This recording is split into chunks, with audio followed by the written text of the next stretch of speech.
টাকা আছে সেটা তাকে দিলাম। আল্লাহ জানে সে কি করবে। তো এরকম মানুষকে সবাই তোমরা সাহায্য। আসসালামু আলাইকুম প্রিয় দর্শক, আজকে সকাল সকাল আমি বের হয়েছিলাম। এই অসহায় মানুষটিকে হঠাৎ দেখলাম। আজকে রাত্রে প্রচুর ঝড় এবং বৃষ্টি হয়েছে। সে আমাকে বলল এখানেই নাকি সে ছিল। কি পরিমাণ কষ্ট হয়েছে একটু চিন্তা করলে আমরা বুঝতে পারবো। খুবই খারাপ লাগলো তার এই বিষয়টি দেখে। একাই থাকে সে এখানে।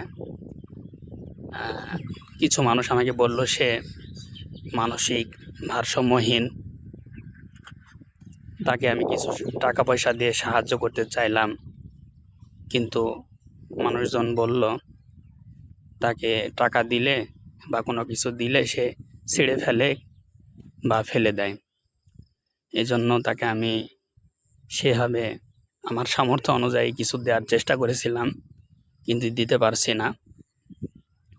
আবার দোকান থেকে কোনো কিছু কিনে দিব, সকাল সকাল বের হয়েছি তাই দোকান বন্ধ। নাস্তা করেছে কি না জিজ্ঞাসা করলাম, তো বলল যে কয়েকদিন ধরে সে না খেয়ে আছে। তাকে যে কিছু খাওয়াবো তেমন পরিস্থিতিও নেই, দোকান সব বন্ধ। আপাতত তাকে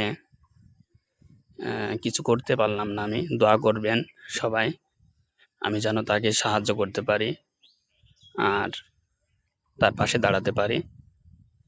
এখন আপাতত আমার কাছে 100 টাকা আছে, সেটা তাকে দিলাম। আল্লাহ জানে সে কি করবে। তো এরকম মানুষকে সবাই তোমরা সাহায্য করবে। আমার দেখা দেখি এই মানুষটিও দিল। তো সবাই ভালো থাকবে, সুস্থ